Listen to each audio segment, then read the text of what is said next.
When Chip Kelly said a few months back that the other starting cornerback slot opposite Byron Maxwell was up for grabs, we Philadelphians, we saw right through it. We knew Chip was full of shit. We knew Brandon Boykin would never get a fair shake or ever start in Philadelphia.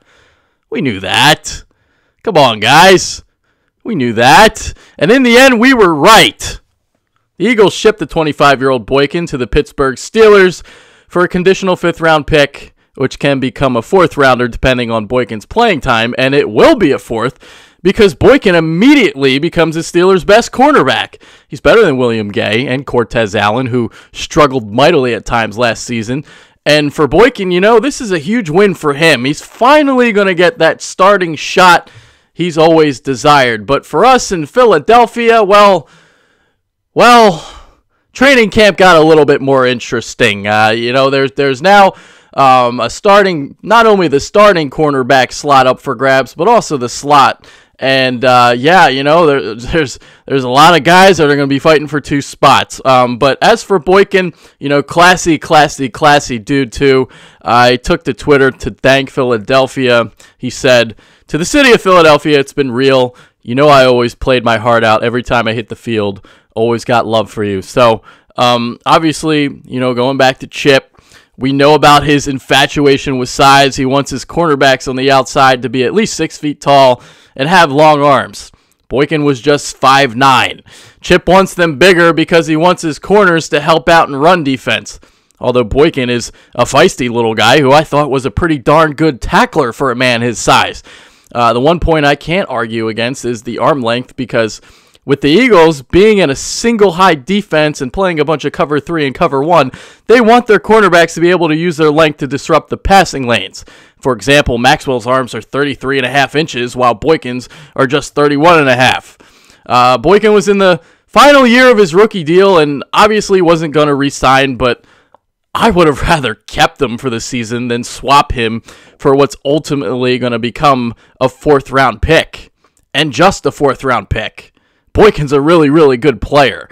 Now, if you want to be a contrarian and look at it from another perspective, Chip wouldn't have made this deal had he not had the confidence in his depth at cornerback. They addressed the secondary in the draft with the additions of Eric Rowe in the 2nd round and both Ja'Cory Shepard and Randall Evans in the 6th.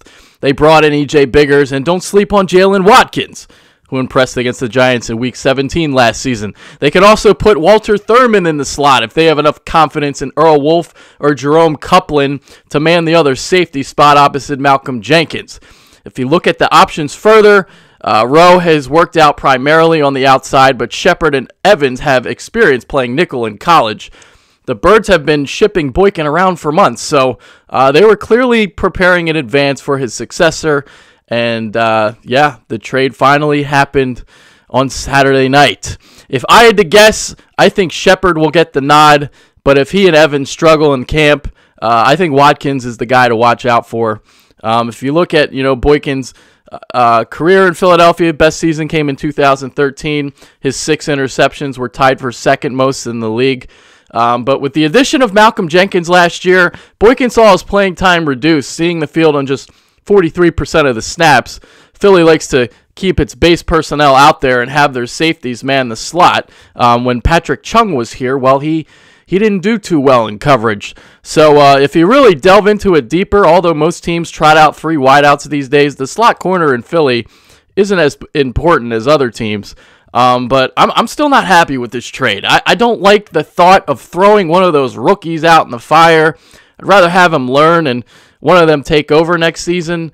Sure, you can put Thurman out in the slot, but I kind of like the prospect of having him play safety, especially with, the way they cover the slot a lot of the time. So I think Thurman would be a good, guy to start. I mean, clearly they don't have any faith in Earl Wolff. And, Copeland, he's kind of a wild card in this whole thing. So we'll see what happens with him. But, again, man, would have rather kept him. Would have rather kept him. I mean, obviously he wasn't going to start, but, man, I don't know. I don't like this one. Obviously, we've had so many moves this offseason. Some I like, Some I don't. I don't like this one, and that's it. So, that's it for this video. I'm out of here. Make sure you follow us on follow us on Twitter at the Bitterbirds. Like I said before, I'm out later. And, well, at least training camp's going to start. So, should be interesting. The Bitterbirds will be in attendance on Tuesday to see who is going to maybe start at quarterback in the slot and on the outside. See what happens. Later, guys.